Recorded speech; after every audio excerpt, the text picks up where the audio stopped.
When we were considering what adoption agency to go with, we had a couple people recommend America World as an option. The more we looked into their agency, the more pleased we were with the things we learned. Just the reputation they had in the countries they worked in, the integrity, their not wanting to cut corners, the care that they have given to families, and we've experienced that they desire to be above reproach on every level. And when you're giving that much money to someone, you want to know that it's being used in a way that is to preserve the integrity of this process, and also to know that it's ensuring the well-being of those countries as a whole as well.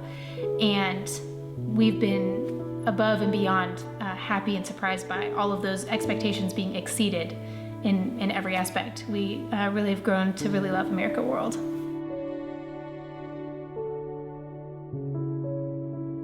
For us, part of the reason why we chose India to do our adoption was it was the answer to the two questions that we were asking ourselves in the adoption process.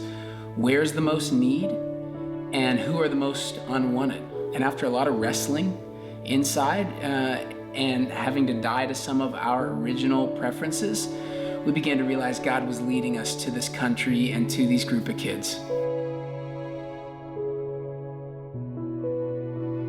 One of the joys of finally bringing our son home from India has been having a little boy running around the house.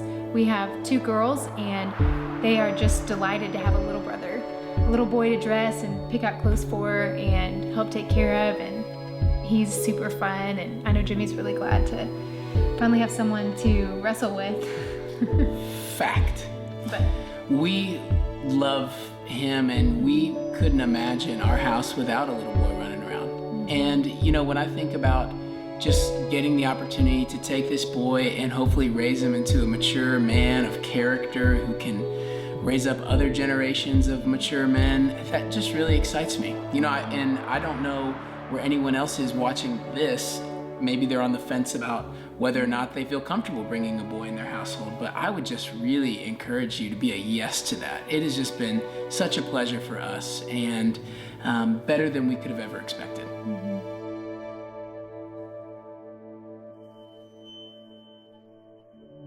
So one of the interesting things about the country of India is that they only adopt out special needs orphans to foreigners. And as we were debating about what country to go with, and we eventually landed on India, to be honest, I personally had to come to terms with what that means to be open to a special needs boy or girl and to bring them into our house. One of the hard things for any parent trying to decide that is you sort of come with a preconceived vision of what the adoption process is going to be like, what it would mean for your family to bring in a child into your home.